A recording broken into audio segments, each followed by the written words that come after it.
ভবনের সামনে শিক্ষক শিক্ষিকারা যেভাবে আন্দোলনে নেমেছেন তাতে তারা দিশেহারা। আন্দোলনের কোনো আগামাথা নেই। দমদম ব্যারাকপুর সাংগঠনিক জেলা তৃণমূল কংগ্রেস কার্যালয়ে এসে এমনটাই জানালেন ব্রাত্য বসু। আগে তারা আলোচনা করুক, লিখিত কোনো কমিউনিকেশন নেই। সচিবালয় থেকে বারবার জানতে চাওয়া হয়েছে এরা কেন বসে আছেন, তখন দেশে যুদ্ধ চলছে। সিজ ফায়ার হওয়ার পর আমরা জানতে চাই, কিন্তু কোনো উত্তর দেয়নি তারা। তিনি বলেন, ২৫০০ শিক্ষক আমাকে বলেছে আমরা সরকারের সব কথা শুনতে সহযোগিতা করতে রাজি আছি, আরেকটি সংস্থা চাইছে না। এভাবে তো চাল আর কাকড় আমি কেন বাছাবাছি করতে যাব? আমার কাছে সবাই সমান।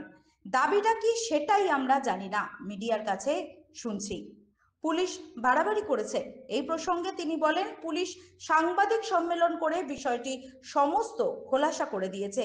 মিডিয়া আন্দোলনকারীদের মুখপাত্র হতে পারে, কিন্তু সচিব হতে পারে না। লিখিতভাবে কোনো বার্তাই আসেনি। মিডিয়ার মাধ্যমে যেটা জানতে পারি, ওরা পরীক্ষা দিতে চান না, সসম্মানে স্কুলে যেতে চান। এটা সুপ্রিম কোর্টের নির্দেশ, সেটা আমরা কিভাবে অবহেলা করি? যারা পরীক্ষা দিতে চান না তারাই কি একমাত্র? যারা ওখানে বসে আছেন তারা একটা অচল অবস্থা তৈরি করার জন্য ওখানে বসে আছেন, সেটা কাঙ্ক্ষিত নয়। ওদের মাইনা সুনিশ্চিত করা, ওরা যাতে স্কুলে যেতে পারে সে বিষয়টা দেখা, সমস্ত বিষয়টা আমরা দেখছি। মুখ্যমন্ত্রী ওদের ব্যাপারে সহানুভূতি সম্পন্ন, ঠিক, মুখ্যমন্ত্রী তাদের ব্যাপারে সহানুভূতি সম্পন্ন। কেন এটা ওরা করছে সেটা সবাই নয়, একটা অংশ করছেন। অনেকে এই ধারণায় বসতে চান না। রিভিউ পিটিশনের জন্য অপেক্ষা করুন, এটা যাতে আমরা সুস্থভাবে পালন করতে পারি। তো হঠাৎ করে এটা যে যখন শুরু হয়, তো আমাদের দিক থেকে যখন কোনো কমিউনিকেশন নেই আমাদের আমাদের আমাদের পর্যন্ত, তো আমরা বুঝতে পারি না। তবে মিডিয়া থেকে যেটা দেখতে পাই, যদি আমি মনে করি যে মিডিয়া আন্দোলনকারীদের মুখপাত্র হতে পারে কিন্তু সচিব হতে পারে না। মিডিয়ার মাধ্যমে আমাদের জানানোর তো কথা নয়, ডাইরেক্ট জানানোর কথা। তো কোনো বার্তাই আসে না, লিখিত ভাবে কিছুই আসে না। তো মিডিয়া থেকে যেটা বুঝতে পারি যে ওরা বলছেন যে প্রিন্সিপাল যেটা মোদ্দা কথা, যে ওরা পরীক্ষা দিতে চান না, সসম্মানে স্কুলে ফিরতে চান। এইটা দেখুন, প্রথম অংশ যেটা মানে পরীক্ষা দিতে চান না, এটা তো একদম সুপ্রিম কোর্টের নির্দেশ। তাহলে মহামান্য সুপ্রিম কোর্ট যেটা বলেছেন সেটার ক্ষেত্রে আমরা কন্টেম্প্ট অফ কোর্ট কি করে করি? আর যারা বলছেন পরীক্ষা দিতে চান না, তারাই কি একমাত্র? কারণ আমি এই মুহূর্তে আজকে একটা চিঠি আমি আপনাদের দেখাচ্ছি, যে চিঠিতে প্রায় 2.5 থেকে 3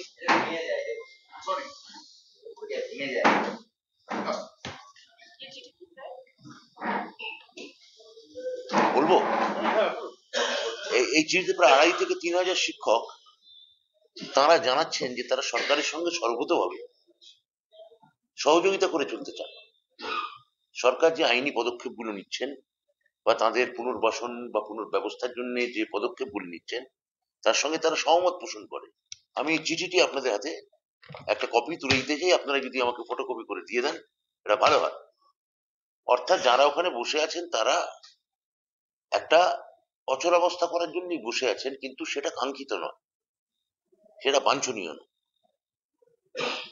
যে সরকার, এটা হচ্ছে প্রথম পার্ট, পরীক্ষা দেব না। আর দ্বিতীয় পার্ট হচ্ছে যে পরীক্ষা দেব না, এবং দ্বিতীয় অংশ হচ্ছে সসম্মানে ফেরানো। তা সেটার জন্য তো যত আইনি রিভিউ পিটিশন, আইনি পরামর্শ নেওয়া, ওদের বক্তব্য আমাদের মধ্যে ইনকর্পোরেট করা, ওদের স্কুলের মাইনে সুনিশ্চিত করা, ওরা যাতে স্কুলে কোনো রকম কোনো সমস্যা বা অসুবিধায় না পড়েন সেটাকে দেখা, এই সমস্ত পদক্ষেপগুলো তো আমরা নিয়েছি। আমরা ওনাদের মূল মূল যে সমস্যা তার সঙ্গে আমি আমার মাননীয় মুখ্যমন্ত্রী, আমার সরকার গভীরভাবে তাদের সঙ্গে সহানুভূতি সম্পন্ন। তাহলে এই সময় যে ওরা যেটা করছেন, ওরা কি উদ্দেশ্যে করছেন, কেন করছেন, এবং একটা অংশই করছেন এটা, আমি কত হবে 2000 2500, এখানে আমি আরো আড়াই হাজার 2000 থেকে 2500-এর স্বাক্ষরিত চিঠি আমি দিচ্ছি যারা সরকারের সঙ্গে সহযোগিতা করে চলতে চান এবং যারা ওই ধর্নায় বসতে চান না। তো আমি এখান থেকে আপনারা প্রশ্ন করেছেন কিভাবে সমাধান সম্ভব, আমি এখনো তাদের সদিচ্ছার উপরই আস্থা রাখবো।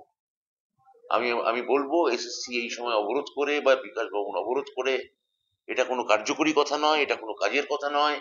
সরকারি যারা আধিকারিক, সরকারি এসএসসির যারা আধিকারিক, বোর্ডের যারা আধিকারিক, তাদের কাজ করতে দেয়া হোক। তারা কাজ না করলে আখেরে কন্টেম্প্ট অফ কোর্ট যদি হতে হয়, মাথায় রাখতে হবে সেটা কেবলমাত্র সরকার হবে না, তারাও হবেন। সেটা তাদের ভবিষ্যতের জন্য খুব একটা সমীচীন এবং বাঞ্ছনীয় নয়।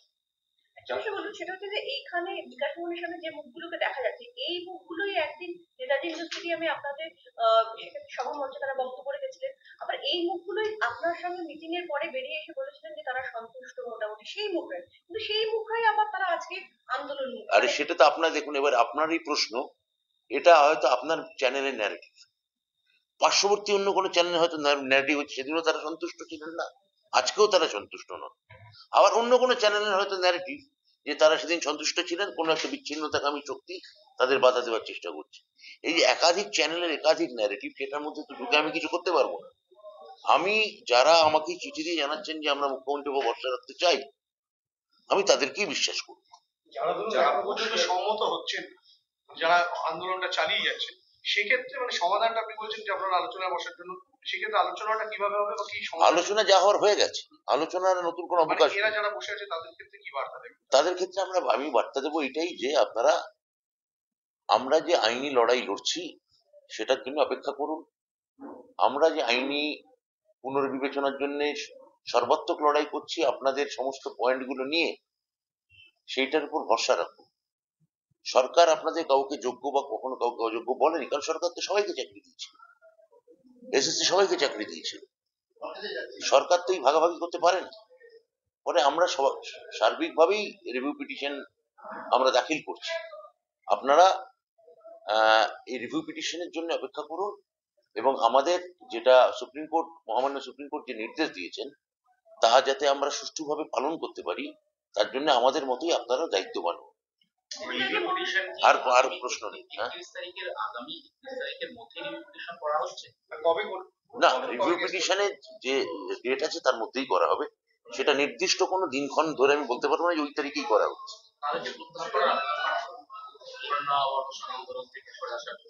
বলে দিয়েছি আমি অলরেডি যে আমি বারবার করে বলতে চাই যে আপনারা এই ধরনের কোনো হঠকারী জায়গা থেকে সরে আসুন, সরকারের সঙ্গে সহযোগিতা করুন। আপনাদের যে সামাজিক যে অবস্থা বা মানসিক যে অবস্থা, সেটা কিন্তু আমরা ফিল করছি। মুখ্যমন্ত্রী গভীরভাবে সেটার ক্ষেত্রে ব্যথী এবং সমবেদনা দেখাচ্ছে। আমরাও আপনাদের সঙ্গে আছি, এবং এতবার আমি আপনাদের কথায় বৈঠক করেছি। এখন আমার মনে হয় যে আপনারা যখন নিজে স্কুলে গেছেন, স্কুলে জয়েন করে গেছেন, তখন এটাকে আর নতুন করে আর আমি বলবো যে ভুলিয়ে দেওয়ার কোনো এটা কোনো কার্যকারিতা নেই। রাজনৈতিক কিছু কাজ করছে এর পেছনে মনে হয়? আমি বলতে পারবো না। যদি এর পেছনে কোনো রাজনৈতিক মদতদাতা থাকেন সেটা আমার জানা নেই। যদি থাকেন সেটা তার দায়ভার ওদের মাথায় রাখতে হবে। চাকরি আমরা দিয়েছিলাম, চাকরি খেতে চেয়েছিলেন অন্য রাজনৈতিক দলগুলো। তাহলে ওদের বুঝে নেওয়ার বা বেছে নেওয়ার দরকার আছে যে সরকার ওদের সঙ্গে না রাজনৈতিক